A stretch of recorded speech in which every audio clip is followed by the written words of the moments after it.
तर आंसू, क्योंकि मुझे लगता है कि जब आप किसी बंदे की सक्सेस स्टोरी सुनते हैं ना, तो कहीं ना कहीं नहीं मैं रुला नहीं रही, मैं मतलब कहना नहीं चाहिए, लेकिन अल्हम्दुलिल्लाह मैं माजी नहीं भूलता हूँ अपना। मैं ये कहता हूँ कि मुझे आज भी याद है मेरी माँ ने मुझे कैसे पाला। एक वक्त ऐसा था, मेरी अम्मी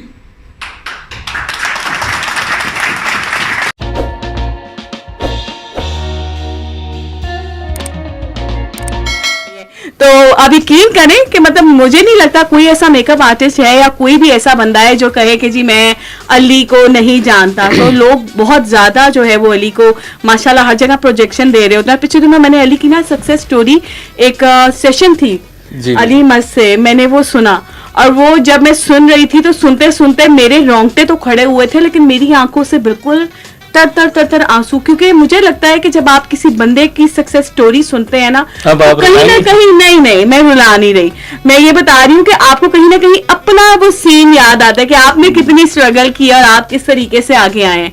तो हैट्स ऑफ टू अली, तब से मैं अली के पीछे लगी हूँ। वो सेशन मैंने जो है ना वो सुना था, मैं उम्मीद करती हूँ कि मैं वो कहीं ना कहीं वीडियो जरूर शेयर करूँ सेशन में जो आपने स्पीच दी है। असल में ऐसा होता है कि मतलब हम जब एक शुरुआत में जब एक बच्चा पैदा होता है ना, तो वो ग्रोथ की तरफ जाता है, बढ़ता है, वो सारी चीजें जो माँ बाप उसके लिए करते हैं। तो मेरे माँ बाप ने मेरे लिए बहुत कुछ किया है, बहुत कुछ किया है।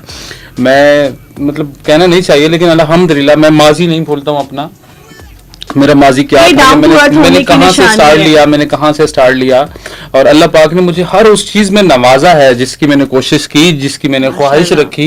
और मतलब कोई ऐसी चीज नहीं है जो मुझे जिंदगी में नहीं मिली, और मैं अल्लाह पाक से बहुत खुश हूँ। और उसकी सबसे मेन बड़ी रीजन मेरा हार्ड वर्क नहीं है, मेरे माँ बाप की दुआएं हैं, सपोर्ट है। उनकी वजह से ही मैं सब कुछ जो कुछ भी हूँ आज, अली अब्बास जो कुछ भी है वो अपनी माँ और बाप की दुआओं की वजह से, फिर दोस्तों का प्यार है, आप लोगों को जो लोग दोस्तों का प्यार है, मोहब्बत है, और उसकी वजह से वो मैं जो स्टोरी का आप जिक्र कर रही हैं, मैं मरी गया था। मैं एक 2-3 कंपनीज हैं उनके साथ काम करता हूँ, फार्मास्यूटिकल कंपनीज हैं उनके लिए। तो मैं ग्रूमिंग सेशन होते हैं हमारे, मतलब उनकी जो सेल्स की टीम होती है उनको ग्रूमिंग देनी है, तो उस हवाले से मैं मरी गया। तो वहाँ पे हम ऐसे बात कर रहे थे, तो उन्होंने कहा कि आप यार इतनी अच्छी बातें कर लेते हैं, क्यों ना आप शाम को स्पीच दें। अच्छा, तो मैंने कहा ठीक है सर कर लेते हैं। मेरा टाइमिंग वहां से थी 2 बजे जाने की, तो उन्होंने कहा नहीं आप रुक जाएं, आप 7 बजे तक रुके और स्पीच दें। कंपनी के जो सीईओ थे, मैंने उनको स्पीच दी, शाम में तकरीबन 200-250 लोग थे। तो मैंने उनको अपना सारा सिस्टम बताया कि वो लोग जो ये कहते हैं कि हम मतलब दूसरे दरवाजे से एंट्री मार के सक्सेस हासिल कर ले, तो वो बहुत मुश्किल है, बात ही नहीं है, वो बहुत मुश्किल है। और बस वो स्टोरी ऐसी थी जिसको मैं बताते थोड़ा सा कि सिर्फ मेरी एक एडवाइस है, अगर माँ बाप जिंदा हैं तो उनकी कदर जरूर करें, चाहे हालात आप पे बहुत अच्छे आ जाएं, बहुत अमीर हो जाएं आप, वो वक्त मत भूलें जैसे मैं नहीं भूला। मेरी वालदा मुझे आज भी याद है, मुझे अपनी बात करते हुए दुख नहीं होता। मैं एक स्टार हूं या मैं कौन हूं, मैं ये नहीं कहता। मैं ये कहता हूं कि मुझे आज भी याद है मेरी माँ ने मुझे कैसे पाला। एक वक्त ऐसा था, मेरी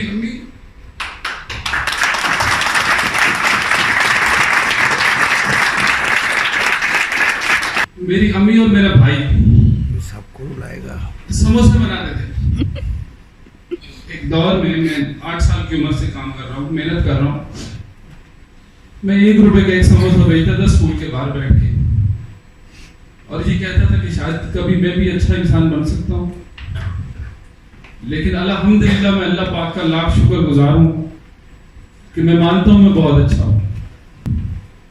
वजह जब भी कुछ गलत होता देखता हूँ तो अपने गिरबान में झांकता हूँ कि मेरी औकात कितनी थी, मेरे बस का ये काम नहीं है कुछ गलत करूँ। बहुत अच्छी हो गया, बहुत लोगों को सेंटी भी कर दिया, और बहुत लोग उस वक्त हर किसी की मेरी मतलब तब से भी यही था, अभी भी यही है, और आगे इंशाल्लाह जब तक मैं जिंदा हूँ या जहां तक मेरी आवाज जा रही है, मेरा लोगों को यही मशवरा है कि अपने माँ बाप वो सही होते हैं, वो हर जगह पर सही होते हैं। आप ये कहते हैं ना कि नहीं अब बाबा आप बूढ़े हो गए हैं या मामा आप बूढ़ी हो गई हैं, आप वो चीज नहीं समझ रही, नहीं, वो कहीं ना कहीं आपको समझ रहे हैं, अच्छा खासा समझ रहे होते हैं, वो कहीं ना कहीं आपको समझ रहे हैं कि आप क्या है, आप उनके बच्चे हैं, तो वो आपको बेहतर समझते हैं। ना कि आप अपने बच्चों को बेहतर समझते होंगे, अपने से बेहतर है कि भाई मेरा बच्चा जो है ना वो गलत कहाँ पर और सही कहाँ पर है। तो माँ बाप का कभी भी माँ बाप को डिसहार्ड नहीं करना चाहिए, ये एडवाइस है।